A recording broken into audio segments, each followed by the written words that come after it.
গৌরীপুর মোড়ের বাস থেকে নেমে ভীষণ অবাক আর হতভম্ব হয়ে পড়লাম।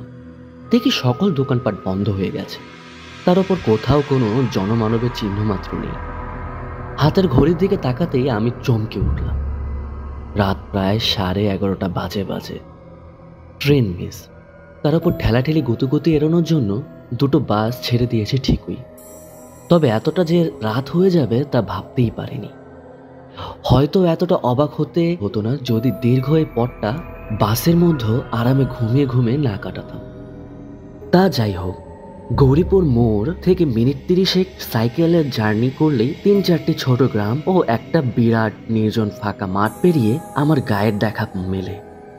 গৌরীপুর মোড় থেকে ডানহাতি রাস্তাটায় হনহনিয়ে ঢুকে পড়লাম আমি।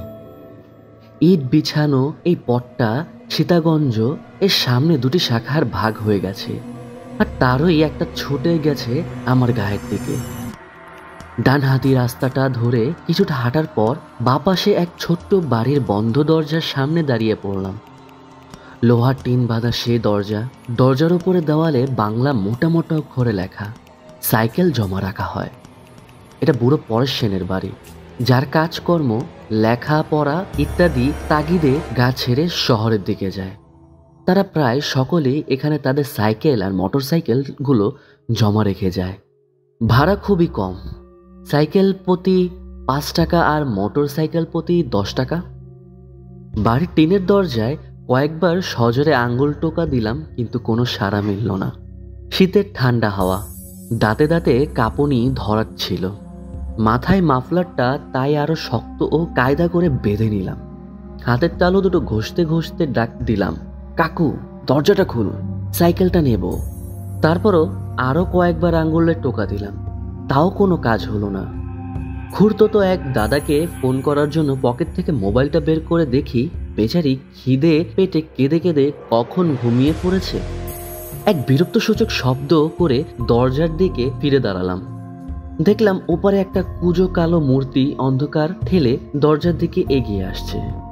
কিছুটা সামনে আসতেই লোকটার হাতে হারিকেনের মৃদু আলোয় তাকে স্পষ্ট চিনতে পারলাম না। হ্যাঁ, দোকানি পরেশ সেন।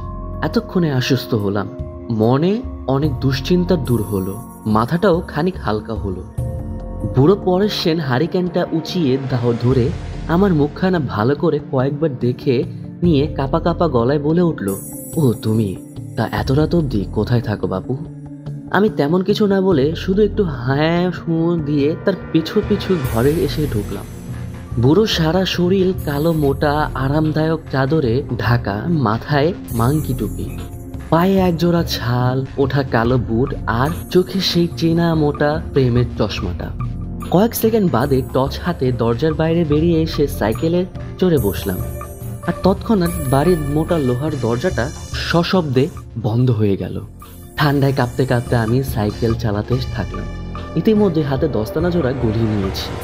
হঠাৎই খেয়াল করলাম কাপা কাপা দুটো ঠোঁট আমার অজান্তেই কখন গুনগুনিয়ে সুর বাজতে শুরু করে দিয়েছে।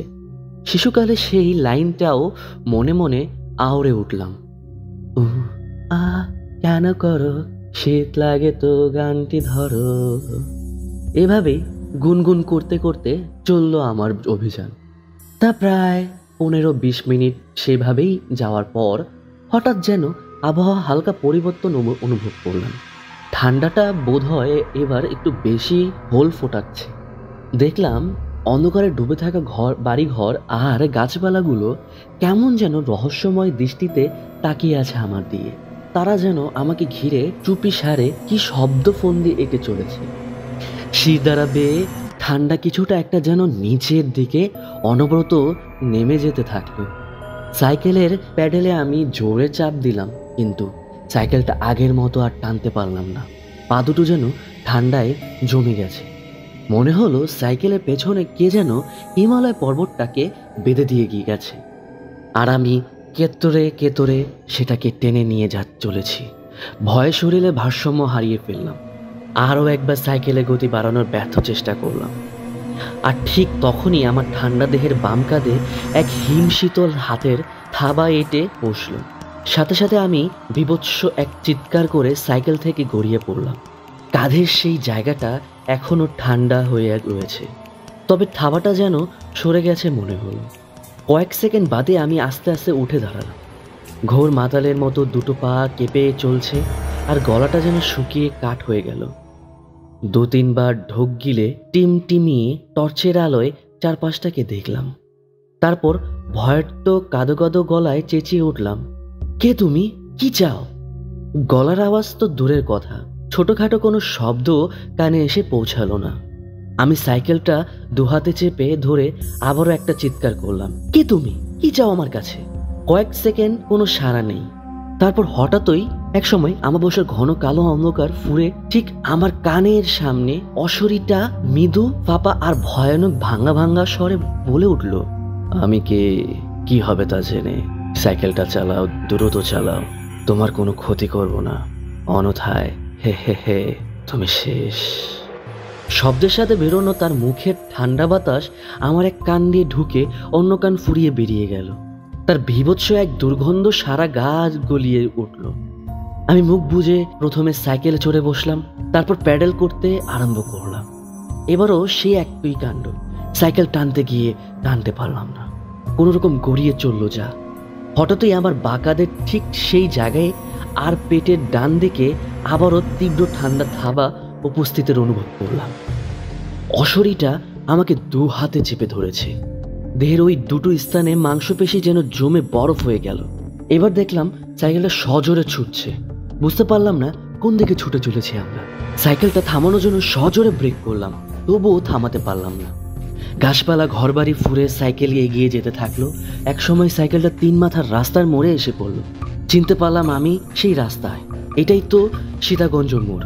মোড়ের বাম হাতি রাস্তাটা নামলেই তার 10-15 মিনিটের পথ। প্রথমে পড়বে সেই ফাঁকা মাঠ, তারপর আমার গ্রাম। মনে পড়লো মাঠের মাঝখানে ভৌতিক শ্মশানটার কথা। কত না আজব, কত না ভয়ঙ্কর সব কাণ্ড ছোটবেলা থেকে শুনে এসেছি তাকের ঘিরে। গায়ের লোকদের বলতে শুনেছি ওই শ্মশানে গভীর আমাবস্যার রাতে নাকি সারা রাত জুড়ে চলে ভূতদের তাণ্ডব। তারা পথিককে ভুল পথে চালিত করে মজা দেখে, আর তাদের থলির ভেতরে থাকা খাবার দাবার ফলসমূল সবই আত্মসাৎ করে ফেলে। ঘন্টা কানেক আগে অবধি আমি এ সকল ঘটনাগুলো এতটুকু পাত্তা দেইনি, কিন্তু আজ এই গভীর অমাবস্যা রাতে দাঁড়িয়ে এক বীভৎস নতুন অভিজ্ঞতার শিকার হলাম। ঘটনা রটনা আর বিশ্বাস অবিশ্বাসের মাঝের সুদূর প্রাচীরটা যেন নিমিষেই এক উন্মত্ত সাগরের ঢেউ এক বরফের মতো গলে গেল। অবশেষে এসে পৌঁছালাম শ্মশানের রাস্তাটায়। বহুদিনের চেনা পথটা যেন আজ অচেনা ঠেকছে। কিছুক্ষণ আগে অবধি চারিদিকটা ছিল ঘন অন্ধকারে ঢাকা, কিন্তু এই পথে পৌঁছে দেখি কোথাও থেকে মৃদু মৃদু সব আলো পড়ছে। বড় বড় বট, অসৎ শেওড়া গাছের চূড়াগুলোতে কি বীভৎস গা ছমছমে সে আবহাওয়া। কোনো এক দল অশরী অতিথির অপেক্ষায় শ্মশানটা যেন সেজে গুছে বসে রয়েছে। সাইকেলের কেরিয়ার জুড়ে বিরাজমান অশরীটা তখন আর এতটা ভিতরে সঞ্চার করছিল না। তার ঠান্ডা হাতের থাবাটাকেও আমার দেহেও মানিয়ে উঠেছে। মনে মনে ভাবলাম, একবার এই মাঠ পেরোতে পারলেই বাঁচি। পেছনের অশরীটা কোথায় চলছে, আমার সাথে সাথে বাড়ি অবধি যাবে নাকি কে জানে। এ সকল ভাবতে ভাবতেই হঠাৎই এক জোরালো ঠেলা খেয়ে আমি সাইকেল থেকে ছিটকে রাস্তা দিয়ে গড়িয়ে পড়লাম শ্মশানের উল্টো দিকে নিচু মাঠে। মাঠের মাঝে চিত হয়ে পড়েই দেখলাম রাস্তার পাশে ঝুলে থাকা বটের ডালটা ধরে কেউ যেন হুড়মুড় করে গাছে চড়ে বসলো। এতক্ষণ সঙ্গে সঙ্গে আসা অশরীরটা হবে বোধ হয়। তারপরে হঠাৎ শ্মশানের সমস্ত গাছপালা জুড়ে এক জোরালো আলোড়ন শুরু হলো, সাথে বিকট সব চিৎকার। সহস্র অশরীরটা দাপাদাপিতে বোধ হয় গাছের ডালগুলো হুড়মুড় করে একসাথে ভেঙে পড়ল। মাঠ ঘাট সব কাঁপতে শুরু করলো, আর ঘাস বিছানো সমতল মাঠটা অজস্র ফাটলে ভরে গেল। পায়ে ভর দিয়ে উঠে দাঁড়ানোর সামর্থ্য ছিল না আমার, তবু বহু কষ্টে কোনো রকম উঠে কাতরাতে বাড়ি ফিরলাম। মুখ হাত পাটা ভালো করে ধুয়ে নরম বিছানায় শরীরটাকে টান টান করে মিলে দিলাম। সারা দেহ অসহ্য ব্যথা। থার্মোমিটার দেহে তাপমাত্রা ধরা পড়ল 105 ডিগ্রি ফারেনহাইট। পরদিন সকালে ঘুম থেকে উঠে দেখলাম গায়ের ব্যথা বিন্দুমাত্র নেই, শরীরের তাপমাত্রা পুরো স্বাভাবিক। কালকের ঘটনা আর এতটাও দগে ঠকছে না। দেখলাম আমার সাইকেল কিছু কিছু অংশ ভেঙে গেছে। ইতিমধ্যে মা হাতে ব্যাগটা দিয়ে গেল বাজারে যাওয়ার জন্য। আমিও তৎক্ষণাৎ ব্রাশটা সেরে নিয়ে বাজারে বেরিয়ে পড়লাম। হাটটা বসে সীতাগঞ্জের মোড়ে, সেখানে চলছে সেই একই পথ। কয়েক মিনিট পর শ্মশানের রাস্তায় এসে পৌঁছালাম। সাইকেল থামিয়ে শ্মশানটাকে ভালো করে দেখতে লাগলাম, কিন্তু সেখানে অস্বাভাবিক কিছু খুঁজে পেলাম না। গাছগুলো আগের মতোই ডালপালা ছড়িয়ে দাঁড়িয়ে আছে, আর ঘাস বিছানো মাঠটাও রয়েছে আগের মতো সমতল।